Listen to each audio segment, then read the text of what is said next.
Yeah, so we saw the Dallas Mavericks steal game one, and it really started with an aggressive Kyrie Irving in the first quarter. He had 13 points, took 9 shots. He talked about how seeing Anthony Edwards call him out at the end of game 7 against Denver really gave him some motivation, and also understanding that he's with a young team and that he needed to come out and be assertive early. And he had to get himself going, which he did, obviously. He went 6 of 9 and had 13 points in the first quarter. And then in the fourth, Luka had 15 points, went 5 of 8 from the field, 2 of 3 from 3, and just was hitting big buckets, right? The story of the game, however, was the fact that from the beginning, it looked like Anthony Edwards was just off. And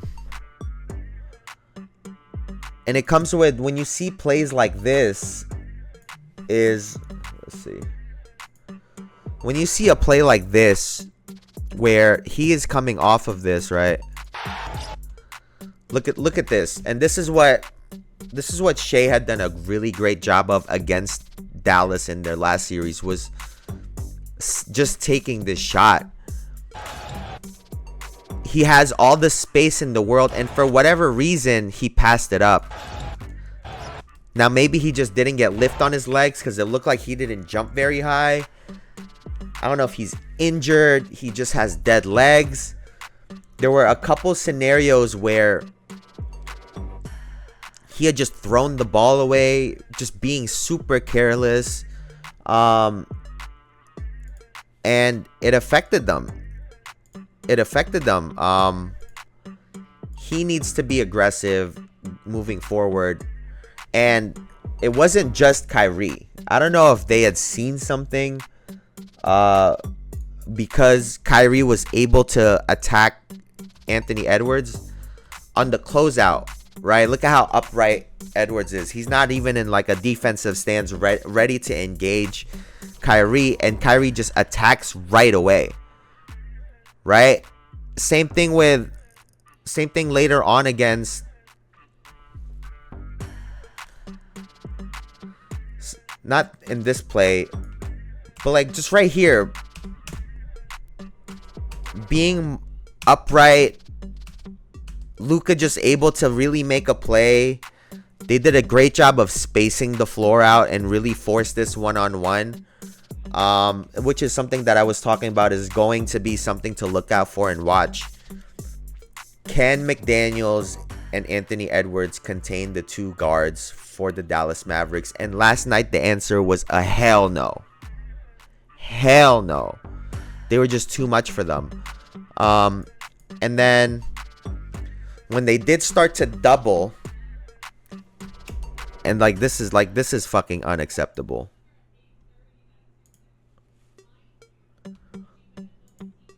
He's already there. He's gonna do a little floater. Why the fuck are you helping? Why the fuck are you you can't have this. Right? Maybe they're just not locked in. I don't know what it is, but that they can't have games like that. Another thing that I noticed was Edwards was taking a lot of long threes. He wasn't looking to really get in the paint that much. They're not gonna be able to win like that. Karl Anthony Towns and him have to shoot better. There's just no other way to it. And still, they almost had this game. You know, for the Mavericks, your two stars played well, but you didn't get a whole lot from the rest of the guys, right? In terms of offense. On the other side, everyone else was picking up the slack for the two stars, really. And so, in game 2, who's going to step up? The Timberwolves stars or the Mavericks role players? Right?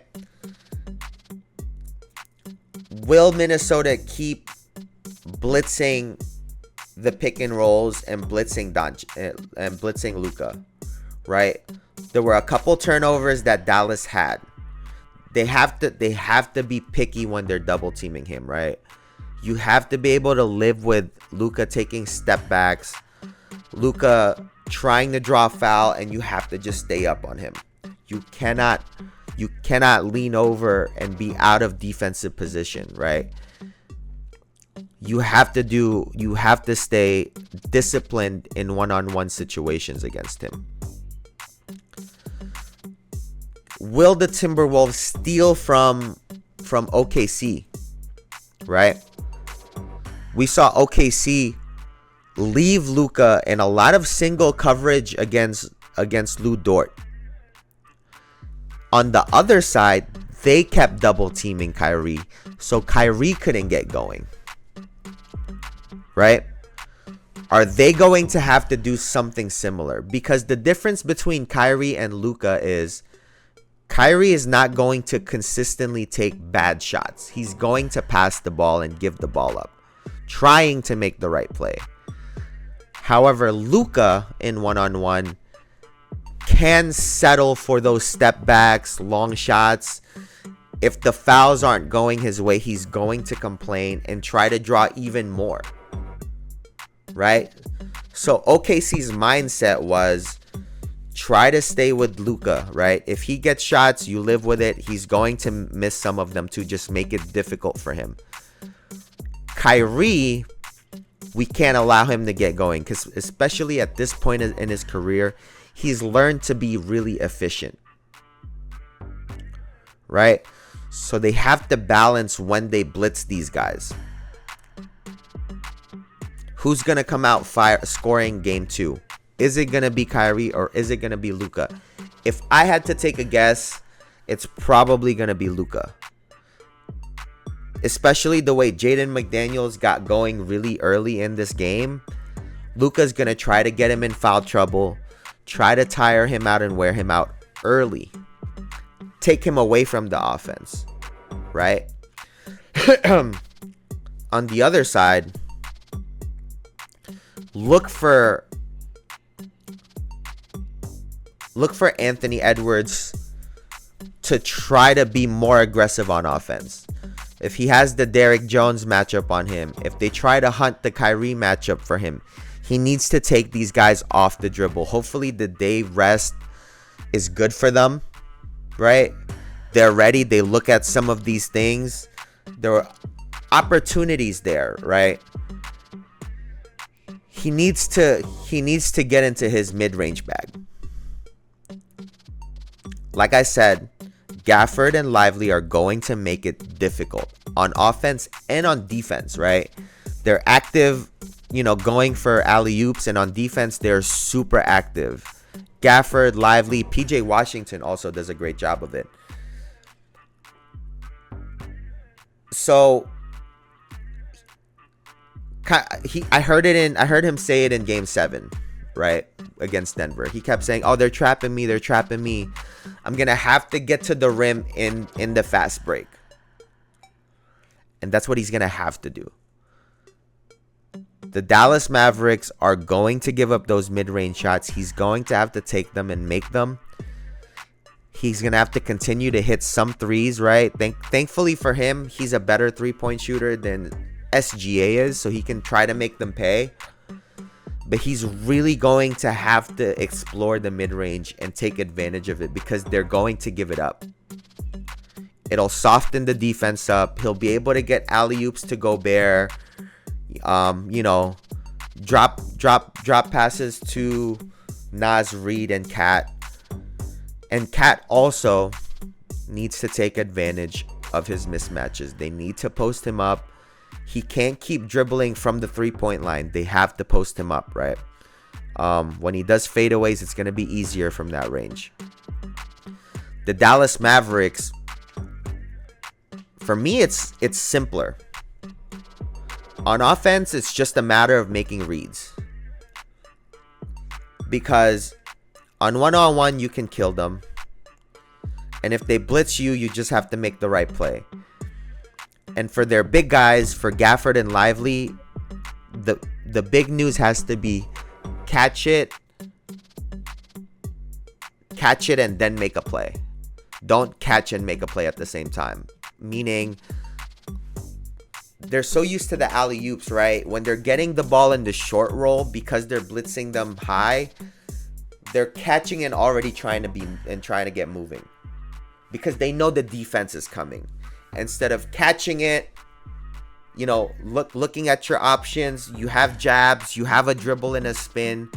Similar to what Boston was doing at the end of the game against the Pacers, when Drew Holiday would catch the ball, turned away from in their inbound plays. He would catch the ball, not panic, knowing where players are gonna run, right? If you're rolling and you catch the ball, you have to know that there's going to be someone open in the corner, or you can take one dribble and make a play, one dribble and a floater or a dunk. So for the Mavericks, it's really a matter of, are they going to be able to read those situations properly, and are their bigs going to be able to read those situations and make a play, right? That's going to be the game. And on defense, they did a great job of blitzing off of Gobert, right?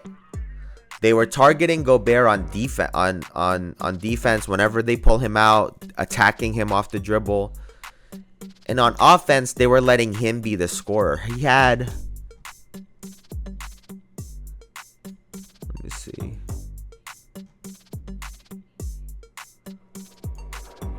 He had 12 points and 7 rebounds. That's just not good enough. Anthony Edwards can't be the only player in double-figure rebounds for your team. It's not going to work out. Right? So they're pulling him away from the rim on defense, when he's playing defense. And on offense, they're leaving him open on the roll. So it's really a matter of, are they going to keep allowing that to happen? We also saw that they're going to allow Kyle Anderson to shoot threes all game. What's the other kid's name? They're also going to get Alexander shoot. Like, these guys are going to be forced to make shots. Alexander Walker and Kyle Anderson are going to be forced to hit some shots. And if they can't, their minutes are going to have to be severely reduced, because you're not affecting the game at that point. Right? Or you're going to have to be aggressive and make some plays. But they're going to leave you open, and they're going to load up on Cat and Anthony Edwards. And that's just how it's going to play out. That's just how it's going to play out. This game is going to be a game of inches. Literally a game of inches. Right? Who's going to make certain shots that forces the defense to step up just a little bit, so now you can make the pass behind their back?